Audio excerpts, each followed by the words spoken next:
Developments as the September fuel price adjustment has taken effect. The road freight sector is warning of the domino effects of yet another increase in the cost of diesel, while the price of petrol has hiked by R1.71. Diesel has climbed by has gone up by R2.84 a litre. The Road Freight Association says this will further add to transporters needing to hike their prices to cover the increase. The association's Gavin Kelly speaks to us about this. Thank you so much for your time, Gavin. A great starting point would be, it's been about a week now, but subsequent increases have been implemented in South Africa when it comes to both petrol and diesel. And we know that the freight sector uses both. Talk to us about the impact so far in the month of September. Well, good morning to all your viewers. Not always the type of stories we want to hear. When we're going to pay more for the things we use on a daily basis. And that's really the problem, isn't it? Is that we're caught in this catch-22 situation where most of our goods travel by road. About 85% of the goods that you and I use on a daily basis travel by road. And the main source of energy is going to be oil, and that oil comes to us as diesel or petrol. And every time that price is adjusted internationally, and that's really where the main driver lies, every time that price goes up, we are faced with even tighter and tighter margins as consumers. So we find that transport will go up. In the last year, just to give you an example, from August 2022 to this year, 23, the price of fuel went up by 16.6%. Now, you can imagine what that does to transporters. They need to recoup that cost. They can't absorb that. They would just go out of business. And the only way to do that is to charge their clients or their customers whose goods they move.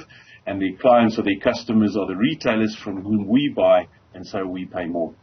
And I'd like us to expand on the latter part, the end user having to pay more because essentially everything within that value chain has increased as a result of petrol prices going up.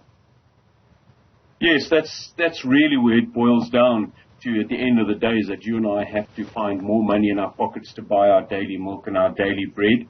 And the story doesn't look like it's going to get any better soon.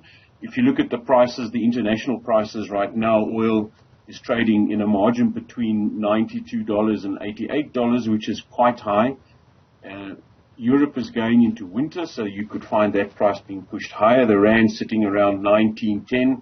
A couple of hours ago, it was at about 18.30 the previous day. So looks like we're going to be in for a bit of a tight ride towards the end of the year. Very similar to what happened in the last couple of years, that towards the end of the year, fuel prices went up again.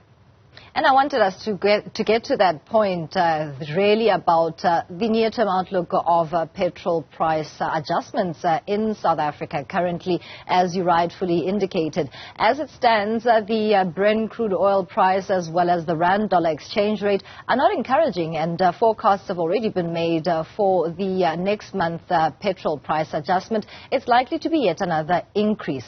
Is it sustainable for the sector? Well, that's a very good question, because the sector has to use that fuel source. We don't have an alternative, either logistics supply chain in South Africa that can move the types of goods that is moved by road.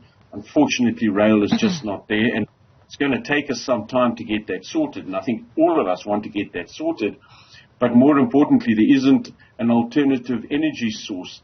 Electric vehicles and hydrogen vehicles are a long, long way away. They're still in the infancy.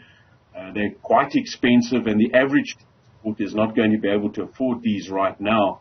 So it's really going to be probably at least 5 years of paying for transporters while they try to, first of all, work out innovative ways of managing this sort of fuel pressure and trying to find alternative energy sources, definitely. With that said, your expectations as an association in this regard from the medium-term budget policy statement, it's unlikely to have the forecasts that were made in February. I don't think it is going to have those forecasts. We're under tremendous pressure, both in terms of the and dollar price, and that's something we really need to fix. And we're held almost, I want to use the word captive, by the international markets, because we buy our oil in dollars. So hopefully with BRICS, perhaps something would come out of there where we could find a different process in terms of buying oil. and then trying to look at ways of reducing the levies and the taxes on oil on the fuel that we buy in South Africa. Although that won't make a big difference, because then we're going to have to find that money somewhere else in a tax. So that's a bit of a chicken and an egg. Lastly, Gavin, as a relief measure, should the state even get to that point, we've previously seen some reprieve when it comes to adjustments made with the levies. This time around, is there such an expectation, and what would that relief look like? Tumisang, there's been some talk around looking at the levies, or in actual fact using price increases twice or a couple of other times in a month. Whether that's going to work or not, I'm not quite sure.